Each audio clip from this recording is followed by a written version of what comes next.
Hello guys, this is unique కోడర్ and welcome back to another video. So బేసిక్గా ఈ రోజు వీడియోలో మనం ఎమోషన్ డిటెక్షన్ చేద్దాం. ఎమోషన్ డిటెక్షన్ అంటే డిపెండింగ్ ఆన్ ఫేషియల్ ఎక్స్ప్రెషన్స్ కాదు, ఫేషియల్ ఎక్స్ప్రెషన్స్ది వేరే ఉంది. అది నెక్స్ట్ వీడియోలో చెప్తాను. ఇక్కడ మాత్రం మనం ఇచ్చిన వాయిస్ని బట్టి మన వాయిస్ అనేది పాజిటివ్గా ఉందా, నెగిటివ్ ఉందా, ఆర్ న్యూట్రల్ ఉందా అని చెప్తుంది అనమాట. సో బేసిక్గా మనం ఏ పిచ్లో ఆర్ ఏ ఏ స్టేట్‌లో మన వాయిస్ చెప్పామనే దాని మీద డిపెండ్ అవ్వదు ఇక్కడ. మనం వాయిస్‌లో ఏమేమి వర్డ్స్ ఉన్నాయో దాన్ని బట్టి ప్రోగ్రామ్ అనేది డిటెక్ట్ చేస్తుంది. వెదర్ మనం చెప్పింది పాజిటివ్‌గా ఉందా, నెగెటివ్ ఉందా, ఆర్ న్యూట్రల్‌గా ఉందని చెప్పి.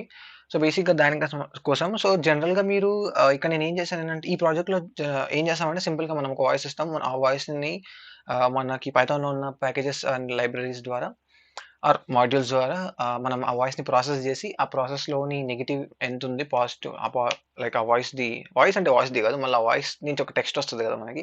ఆ టెక్స్ట్‌లో ఎంత పాజిటివిటీ ఉంది, ఎంత నెగటివిటీ ఉందనేదే చెక్ చేస్తామనమాట. సో, బేసిక్‌గా మనం అలా ఫస్ట్ చేయాలంటే లైక్ దీని ఎమోషన్ డిటెక్షన్‌ని మీరు దీన్ని ఎమోషన్ డిటెక్షన్ అనడం కన్నా సెంటిమెంటల్ అనాలిసిస్ అనడమే బెస్ట్ అనుకుంటా నేనైతే.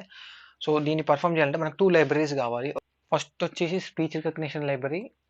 మనం పిప్ ఇన్‌స్టాల్ స్పీచ్ రికగ్నిషన్ అనగానే మనకి ఇన్‌స్టాల్ అయిపోతుంది. మీరు నా వీడియోస్ చూస్తే గనుక మీ సిస్టమ్‌లో ఆల్రెడీ స్పీచ్ రికగ్నిషన్ ఉంటది. ఎందుకంటే మీరు ఆల్రెడీ ఇన్‌స్టాల్ చేసుకొని ఉంటారు. లేదా మీరు నేను ఆల్రెడీ స్పీచ్ రికగ్నిషన్ పైన 2 ప్రాజెక్ట్స్ ఆల్రెడీ చేశాను. అవి పైన ఐ కార్డ్స్‌లో ఇస్తాను అండ్ అవి డిస్క్రిప్షన్‌లో లింక్ ఇచ్చేస్తాను. అవి చూడకపోతే అవి చూడండి. అవి చూడడం వల్ల చాలా హెల్ప్‌ఫుల్ అవుతుంది. సో, ఫస్ట్ వచ్చేసి స్పీచ్ రికగ్నిషన్, సెకండ్ వచ్చేసి వాడార్ సెంటిమెంట్. సో, వాడార్ సెంటిమెంట్ అనేది ఇదొక పైథాన్‌లో సెపరేట్ మాడ్యూల్ అనమాట. సెంటిమెంటల్ అనాలిసిస్‌కి. మీరు ఎళ్లి ఒకసారి గూగుల్‌లో సెర్చ్ చేస్తే దాని గురించి కంప్లీట్ డీటెయిల్స్ వస్తాయి. సో, దాన్ని కూడా ఇన్‌స్టాల్ చేసుకోవాలి. సో, మీరు పిప్ ఇన్‌స్టాల్ వాడార్ సెంటిమెంట్ నేను ఇన్‌స్టాల్ చేసి చూపిస్తాను ఎందుకనో మంచి. సో, నేను ఇన్‌స్టాల్ అయితే చేసి చూపిస్తాను. సో, నాకు ఆల్రెడీ ఇన్‌స్టాల్ అయిపోయింది కాబట్టి రిక్వైర్మెంట్ ఆల్రెడీ సాటిస్ఫై అని వస్తాయి. సో, ప్రోగ్రామ్‌లోకి అయితే వెళ్ళిపోయాం. సో, ప్రోగ్రామ్‌లోకెళ్ళే ముందు మీరు ఒక ఛానెల్‌కి ఫస్ట్ టైమ్ వచ్చినట్టయితే సబ్స్క్రైబ్ చేసుకోండి. మీరు అలా సబ్స్క్రైబ్ చేసుకోవడం వల్ల నాకు మోటివేషన్ అనేది వస్తది ఫర్దర్ మోర్ వీడియోస్ చేయడానికి. సో, మన ప్రోగ్రామ్‌ని అయితే స్టార్ట్ చేద్దాం. సో, ఫస్ట్ అయితే మీరు బేసిక్‌గా చూసుకున్నట్టయితే నేను ఆల్రెడీ ఇంపోర్ట్ చేసుకున్నాను. వేడా సెంటిమెంట్‌లో మనకు సెంటిమెంట్ ఇంటెన్సిటీ అనలైజర్ అని ఉంటది. సో, బేసిక్‌గా ఆ అనలైజర్ ద్వారా మన ఓవరాల్ వర్క్ అనేది జరుగుద్దనమాట. వెదర్ మన చెప్పిన సెంటెన్స్‌లో ఆహ్, నెగెటివ్, పాజిటివ్, న్యూట్రల్ ఎంతుందనేది చెప్తది. సో, ఫస్ట్ మనం వాయిస్ ఇస్తున్నాం కాబట్టి మీరు డైరెక్ట్ వాయిస్ కాకుండా నాకు డైరెక్ట్ టెక్స్ట్ కూడా ఇవ్వచ్చు. టెక్స్ట్ ఇచ్చినా టెక్స్ట్‌లో ఎంత నెగటివిటీ ఉంది ఆర్ పాజిటివిటీ ఉందనేది చెప్తది. లైక్ ఎన్ని నెగెటివ్ వర్డ్స్ ఉన్నాయని చెప్పి. సో, అలా కాకుండా కొంచెం నేను మాత్రం ఇక్కడ కొంచెం స్పీచ్ రికగ్నిషన్ కూడా యాడ్ చేసిన. సో, ఫస్ట్ మీరు ఇక్కడ మనం మనకి మీకు తెలిసి స్పీచ్ రికగ్నిషన్ మనకి రికగ్నైజర్ అనే ఫంక్షన్ ఉంటది. ఫస్ట్ దాన్ని ఇన్వోక్ చేసుకోవాలి. Recogniser function. So, yeah! So, ఇప్పుడు మనకి ఆహ్, మనం చెప్పే వాయిస్ కి సోర్స్ ఏంటి? లైక్ మనం చెప్పే వాయిస్ అనేది మన నుంచి వస్తుంది. మనం చెప్పిన వాయిస్ ఏదో ఒకటి రిసీవ్ చేసుకోవాలి కదా! సో, అది రిసీవ్ చేసుకునేది బేసిక్‌గా మన సిస్టమ్‌లో ఉన్న మైక్రోఫోన్ ఉంటది. సో, ఎస్ఆర్.మైక్రోఫోన్ ఫంక్షన్ మన సిస్టమ్‌లో ఉన్న మైక్రోఫోన్ ద్వారా మీరు ఇయర్ ఫోన్స్ పెట్టుకుంటే ఇయర్ ఫోన్స్‌లో ఉన్న మైక్రోఫోన్ ద్వారా అది మన సోర్స్ అనమాట యాక్చువల్లీ. సోర్స్ అంటే యాహ్! ఆబ్వియస్‌లీ ఇప్పుడు మన నుంచి వచ్చే అవుట్‌పుట్‌కి మనం సోర్స్ యాక్చువల్లీ. మనం మాట్లాడేదానికి మనం సోర్స్ అండ్ మనం చెప్పింది వినడానికి మన మైక్రోఫోన్ అనేది ఒక సోర్స్. సో, ఆ సోర్స్‌లో ఏం చేస్తామంటే సింపుల్‌గా నేను ఫస్ట్ ఒక ప్రింట్ అనే స్టేట్మెంట్ ఇస్తాను. ప్రింట్ అనే స్టేట్మెంట్ అంటే ఆహ్, స్టార్ట్ గివింగ్ కమాండ్ అని పెడదాం. Start giving the command. So, ఈ కమాండ్ ప్రింట్ అవ్వని మన సెంటెన్స్ అనేది ఇవ్వాలి. లైక్ సెంటెన్స్ ఆర్ మనం ఏదైనా మాట్లాడొచ్చు. మనం మాట్లాడిన ఏం గాదు. మనం మాట్లాడింది ఆబ్వియస్‌గా టెక్స్ట్‌లోకే కన్వర్ట్ అవుతుంది కాబట్టి, సో, మనం ఏదో ఒక సెంటెన్స్ ఆర్ ఏదో ఒక సెంటెన్స్ అనేది ఇవ్వాలి. సో, అలా ఇచ్చిన తర్వాత మనం ఇచ్చిన దాన్ని లిసన్ జేయాలి గదా! సో, ఆర్‌ఈసీ నేను ఆర్ ఆడియో అని పెట్టుకుంటున్నాను. సో, ఈ ఆడియోలో ఏం చేస్తానంటే బేసిక్‌గా నేను recogniser dot listen function. So, బేసిక్‌గా మనకు రికాగ్ అనేది ఉంది కదా! అది మన రికగ్నైజర్ ఫంక్షన్‌కి identifier like so, recog dot listen that listen ఫంక్షన్‌ని కూడా నేను ఇన్వోక్ చేసుకున్నా. ఆ లిసన్ ఫంక్షన్‌లో మనం ఏం పెట్టాలి? సోర్స్‌ని పెట్టాలి. మన సోర్స్ ఏంటి ఇక్కడ? మన మైక్రోఫోన్. వినేసింది అయిపోయింది. నేను ప్రింట్ రికార్డింగ్ డన్ అని పెడతా. Recording or command received. Command receive అని ఒకటి నేను పెట్టుకుంటా. లేకపోతే నాకు తెలవాలి కదా కమాండ్ రిసీవ్ అయిందా లేదా అని చెప్పి. సో నెక్స్ట్ మనం ఒక ట్రై ఫంక్షన్‌లోకి వెళ్ళి, సో మీరు ఇక్కడ ట్రై అనేది ఎందుకు వాడుతున్నామంటే, ఒక్కొక్కసారి మనం చెప్పింది మన సిస్టమ్ వినకపోవచ్చు. లైక్ సమ్ అదర్ ఇష్యూస్ వల్ల ఆర్ ఎల్స్ మనం చెప్పింది గట్టిగా లేకున్నా, మనం చెప్పింది అర్థం కాకపోయినా ఒక్కొక్కసారి ఎర్రర్ అనేది వస్తది. సో దాన్ని ఎర్రర్ ఎర్రర్ అనడం కన్నా ఎక్సెప్షన్ అనొచ్చు. సో అలా మన సిస్టమ్ ఎప్పుడైతే వినలేదో మనం ఒక ఎక్సెప్షన్ రైజ్ చేసి, అదే ఆల్రెడీ ఎక్సెప్షన్ రైజ్ చేస్తది ఆబ్వియస్‌గా మనం చెప్పింది అర్థం, ఆ ఎక్సెప్షన్‌ని కాట్ చేయడానికి నేను ట్రై అండ్ ఎక్సెప్ట్ వాడుతున్నా. సో అలా ఎక్సెప్షన్ వచ్చినప్పుడల్లా మన ప్రోగ్రామ్ మధ్యలో ఆగిపోకూడదు కదా! అందుకే నేను ఎక్సెప్షన్ హ్యాండ్లింగ్ వాడుతున్నా. సో ఇక్కడ నేను ట్రైలోకొచ్చిన తర్వాత ఒకవేళ మన లిసన్ ఫంక్షన్ అనేది సక్సెస్‌ఫుల్‌గా మనది వింటే మనం ఇక్కడ ప్రింట్ చేద్దాం.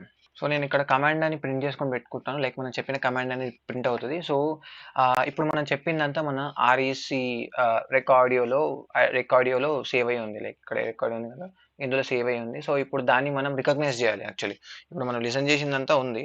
ఇప్పుడు మనం దాన్ని ఎలా రికగ్నైజ్ చేస్తాం, మనకి సెపరేటెడ్‌గా మనకి గూగుల్ ఏపీఐస్ ఉంటాయి. మీరు ఒకవేళ స్పీచ్ రికగ్నిషన్ వీడియో చూసుంటే అందులో గూగుల్ ఏపీఐ గురించి కూడా చెప్పాను. సో మనకి రికగ్నైజ్ గూగుల్ అని చెప్పేసి ఇదొక గూగుల్ ఏపీఐ. దీని ద్వారా మనం చెప్పిందంతా రికగ్నైజ్ అయిపోతుంది. అండ్ అది మనకి కావాల్సిన లాంగ్వేజ్‌లో కన్వర్ట్ అయిపోయింది. సో నేను లాంగ్వేజ్ ఏమిస్తాను, లాంగ్వేజ్ మనం ఇంగ్లీష్‌లో కన్వర్ట్ చేయాలి కాబట్టి మనం చెప్పింది ఇంగ్లీష్‌లో కన్వర్ట్ అయిపోతుంది. సో కన్వర్ట్ అయిన తర్వాత నేను ఏం చేస్తానంటే ప్రింట్ చేస్తాను నేను చెప్పిన command. The command is dot format లో మన టెక్స్ట్ అనేది, లైక్ మనం చెప్పిన టెక్స్ట్ అనే దాన్ని నేను ప్రింట్ చేస్తాను. సో ఇక్కడ ఏం జరుగుద్ది, చెప్పిన తర్వాత నెక్స్ట్ ట్రై అయిపోయింది. మనం ఎక్సెప్ట్ బ్లాక్‌ని కూడా రాస్తే అయిపోద్ది కదా! ఎక్సెప్ట్ బ్లాక్‌లో ఏం రాయకపోయినా పర్లేదు యాక్చువల్లీ. ఏం రాయకపోతే ఏం ప్రింట్ కాదు. ఒకవేళ ఎందుకన్నా మంచిది అని చెప్పి ఏదైనా ఎక్సెప్షన్‌ని రైజ్ చేసామనుకో, ఎక్సెప్షన్ ఎస్ఈ ప్రింట్ ఈ. సో మన ఎక్సెప్షన్ ఏది రైజ్ అయిందో అది ప్రింట్ అయిపోతుంది. సో ఇది వర్కౌట్ అవుతుందా లేదా అనేది ఒకసారి చెక్ చేద్దాం. Hi Google. Hi Google. Hi Google.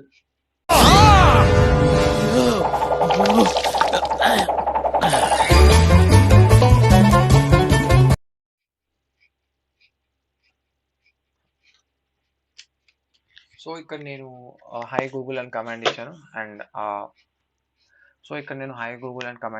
So మన కమాండ్ అనేది రికగ్నైజ్ అయిపోయింది.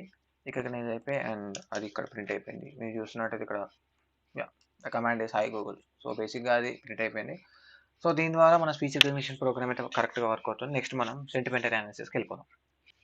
సో నెక్స్ట్ వచ్చేసి ఇప్పుడు మన స్ట్రింగ్ ఎస్టీ, లైక్ మన ఎస్టీ అంటే మనం చెప్పిన టెక్స్ట్ని, దాని ఎస్టీఆర్ ఆఫ్ టెక్స్ట్, లైక్ దాన్ని ఆబ్వియస్గా మనం చెప్పింది స్ట్రింగే, కానీ ఎందుకన్నా మంచిదని చెప్పి నేను మళ్ళీ స్ట్రింగ్లో కన్వర్ట్ చేస్తున్నాను మన ప్రోగ్రాంలో. అండ్ మళ్ళీ అనవసరమైన ఎక్సెప్షన్స్ వస్తూ ఉంటాయి. సో మన సెన్ ANALY ఇస్ LY చాలా అయిపోయారు. సో మన సెన్ అనలైజర్ అనుకోండి దీని పేరు. సో దీంట్లో ఏం చేస్తామంటే బేసిక్గా మనం సింపుల్గా మనం ఇక్కడ మొత్తం మీకు చెప్పాలంటే ఒక చిన్న ఫంక్షన్ వాడతాం. ఆ ఫంక్షన్ ద్వారా మన సెంటిమెంట్ అనాలిసిస్ అనేది అయిపోద్ది.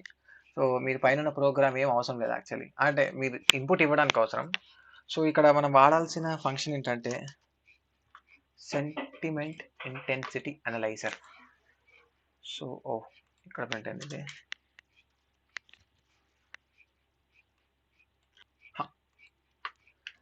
సో ఈ ఫంక్షన్ని మనం మన ఐడెంటిఫైయర్లకి ఈ ఫంక్షన్ మనం ఇన్వోక్ అయితే చేసుకున్నాం. సో బేసిక్గా మనం సెన్ అనలైజర్ని పట్టుకొని ఇప్పుడు మన సెంటెన్స్లో ఉన్న ప్రతి వర్డ్ని చెక్ చేపిస్తే మనకి మన సెంటెన్స్లో ఓవరాల్ సెంటెన్స్లో పాజిటివ్ ఎంత ఉంది, నెగిటివ్నెస్ ఎంత ఉంది అనేది తెలిసిపోతుంది. సో ఇప్పుడు మనం ఏం చేస్తామంటే సింపుల్గా ఫర్ ఐఎన్ ఒక ఫర్ లూప్ తీసుకొని మన సెంటెన్స్ లైక్ మన ఎస్టీ కాబట్టి లైక్ మన చెప్పిందంతా మన ఎస్టీలో ఉంది కాబట్టి సో ఎస్టీలో ఉన్న ప్రతి వర్డ్ని ఇప్పుడు మనం ఏం చేస్తామంటే మన సెంటెన్స్ అనలైజర్ ద్వారా మనం దానికి సర్టెన్ స్కోర్స్ ఇస్తాం. ఆ స్కోర్ని మనం పొలారిటీ స్కోర్స్ అంటాం. ద్వారా డాట్ మన polarity scores of I sentiment intensity అనలైజర్ని డైరెక్ట్కి పొలారిటీ స్కోర్స్ లైక్ వాటి స్పెసిఫిక్గా పొలారిటీ స్కోర్స్ అనేవి ఉంటాయి. సో ఇప్పుడు మనం ఏం చేస్తామంటే సింపుల్గా ఆ పొలారిటీ స్కోర్స్ని మనం ప్రింట్ చేస్తాం. సో ఫర్ ఎగ్జాంపుల్ ఇప్పుడు గమనిస్తే ఇప్పుడు నేను ఒకసారి టెస్ట్ చేసి చూపిస్తాను మీకు ఇది ఎలా వర్క్ అవుతుందో. I had a very bad day today.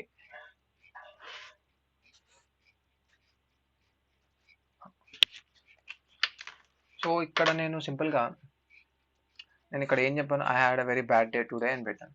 So ఇప్పుడు నేను చెప్పిన సెంటెన్స్లో మీకు ఏదైనా మంచిగా అనిపించిందా? మంచిగా ఏం అనిపించలే కదా, అదే పాజిటివ్నెస్. సో ఏం అనిపించలే కాబట్టి మనకి ఇక్కడ పిఓఎస్ అనేది మన పాజిటివ్నెస్ అనేది 0 ఉంది.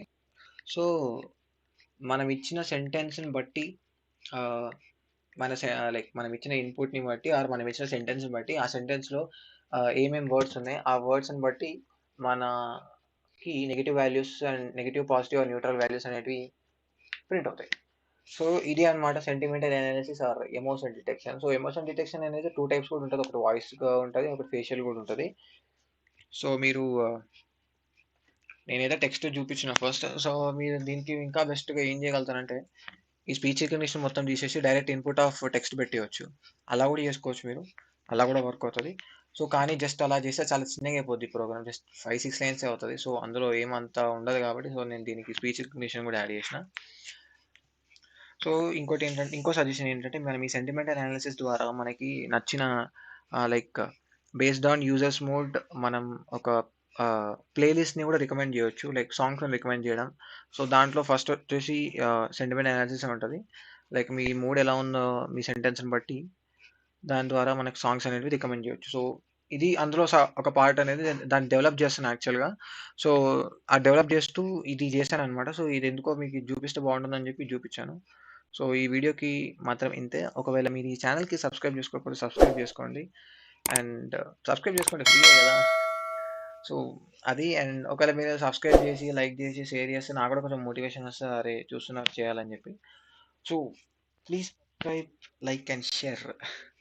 సో ఈ వీడియోకి ఇంతే, అండ్ మళ్ళీ వచ్చే వీడియోలో మళ్ళీ కలుసుకుందాం. సో అంటే దాన్ని కీప్ వాచింగ్ యూఎన్కి కూడా బాయ్.